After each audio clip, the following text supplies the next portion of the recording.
ക്യാബിനറ്റിൽ തന്നെ ആശമാന പ്രശ്നത്തിന് പരിഹാരം ഉണ്ടാക്കുമെന്ന് പ്രഖ്യാപിച്ചതായിരുന്നു വി. ഡി. സതീശൻ.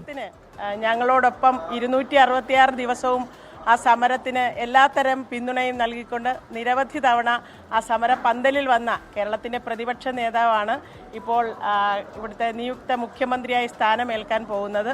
തീർച്ചയായും ഞങ്ങളുടെ സംഘടന ഈ സമരത്തിന് നൽകിയ പിന്തുണയ്ക്ക് അദ്ദേഹത്തിന് അനുമോദനങ്ങൾ അർപ്പിക്കാനും മുഖ്യമന്ത്രിയാകുമ്പോൾ അദ്ദേഹത്തെ അഭിനന്ദിക്കാനും അതേപോലെ തന്നെ അദ്ദേഹം കേരളത്തിന് മുന്നിൽ നടത്തിയൊരു പ്രഖ്യാപനമുണ്ട്, അത് നടപ്പാക്കും എന്നുള്ളത് തന്നെയാണ് ഞങ്ങളുടെ പ്രതീക്ഷ.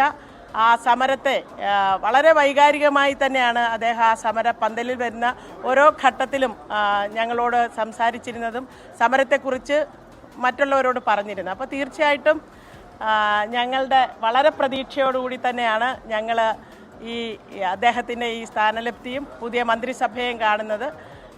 അദ്ദേഹം പറഞ്ഞതിനനുസരിച്ചുള്ള ഒരു തീരുമാനമുണ്ടാകും എന്നുള്ളത് ഞങ്ങൾ വളരെ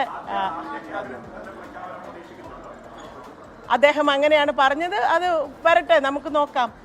അങ്ങനെ കാത്തിരിക്കുകയാണ് ഞങ്ങൾ പ്രതീക്ഷയോട്. ഞങ്ങൾ മാത്രമല്ലല്ലോ, നിങ്ങളടക്കം, കൈരളി അടക്കം, ഈ സമരത്തെ എതിർത്ത CITUക്കാരടക്കം കേരളത്തിലെ മുഴുവൻ ആളുകളും, ഈ സമരത്തെ പിന്തുണച്ച മുഴുവൻ മനുഷ്യരും, കേരളത്തിൽ മാത്രമല്ല ലോകത്തിരുന്നുകൊണ്ട് ഈ സമരത്തെ വീക്ഷിച്ച മുഴുവൻ മനുഷ്യരും പ്രതീക്ഷയോടുകൂടി തന്നെയാണ് ആ തീരുമാനം വരും എന്നുള്ള പ്രതീക്ഷയോടെ തന്നെയാണ് ഇരിക്കുന്നത്.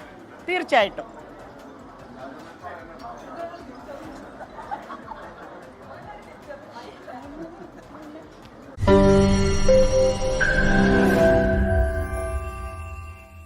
ലോകത്തെവിടെയായാലും ഏത് സമയത്തും 24 വാർത്തകളും ഓഗ്മെന്റഡ് റിയാലിറ്റി പാക്കേജുകളും എക്സ്പ്ലെയിനറുകളും വിശദമായി കാണാൻ ഞങ്ങളുടെ YouTube ചാനൽ നിങ്ങൾക്ക് സബ്സ്ക്രൈബ് ചെയ്യാം.